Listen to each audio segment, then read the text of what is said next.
Orlando Magic. They only made one signing, which is Joe Ingles. Good on him for still just and get his thing. But I think this is the sort of year where we really start seeing the talent Mm. translate into wins. Paolo Banchero, now his numbers, I think it was February or something. I've never seen a shooting percentage that bad in my life. The 3%. No, I've never seen a single. He shot 3%. Good on him for still, because he still shot a lot too, which was very confidence, I guess. But I mean, 6'10", do it all forward. It's so hard, and Franz is right behind him too. He's also another do it all guy. A guy that he moves so different to other guys that are 6'10". Wendell Carter Jr. I think I've seen him just at the top of the three, playmaking from there. I think that big huge lineup, so switchable, so many ways to play there. We just utilize all their strength.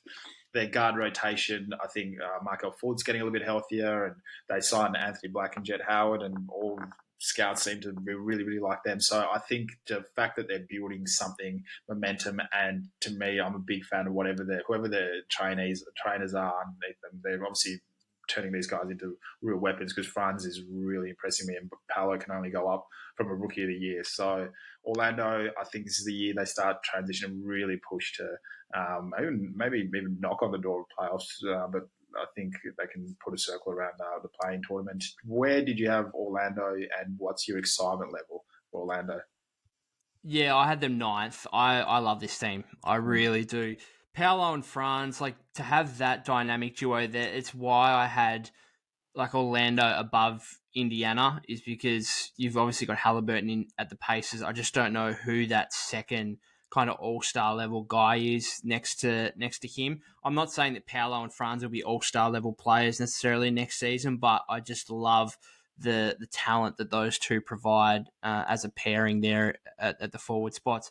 Wendell Carter Jr., I think, is a fantastic starting center. He's not a big name by any means, but I think he's been a fantastic addition for them, again, going back to the Vooch trade. I just want to see one of their guards really pop here, and I don't think it's going to be Cole Anthony. I don't think it's necessarily going to be Jalen Suggs, although you could see some improvement there. I think he's more of a two kind of thing, a bit of a 3-and-D guy, if he can get that three-point shot to a consistent level. I just think Markel Fultz, now I know he's actually a fair way into his career now. Like, what's he going into? Like, his 6th or 7th season? Something like that. He's been around. Like, he's actually been around a while now, but he's had so many injuries, and he obviously had that weird shit in Philadelphia and whatever else earlier in his career. I just think he's actually gonna make a jump here. We saw some signs coming off that ACL, and if you were gonna have, I might even check the odds again. We're going into a bit of betting stuff here, which is absolutely fine. If I was gonna have a little bit of a long-term play at most improved player, I'm going to assume he's going to be quite decent odds. He was the number one pick in 2017, so he's been around for some yeah, riddled years in there. But I mean, 2017 was some time ago. Like, He saw how healthy he looked towards the end of last season, and he actually was shooting and getting to the cup. So I can see. So he's paying $51 for most improved player. Now, I'm not saying I'm going to expect him to win it. I think that's just a little bit overs.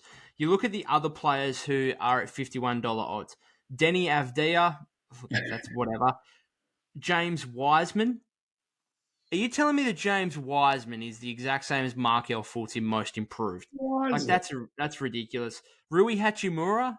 Like, that's just not going to happen. So I just think that he's over the odds a little bit. I think he should be close to, like, a Cameron Johnson is $36 for most improved.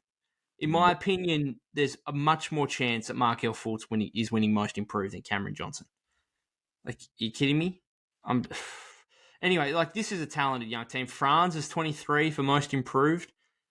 I don't know where Banchero is. Banchero's at 34, so they've got some young talent here that you expect to make quite a jump here coming into for Banchero into his second season, for Franz into his third season, and even for Fultz, having been around a while. I just think, given the injuries and everything, if he can get some consistency and playing opportunity here, which I think he will be, I think he'll be their starting point guard.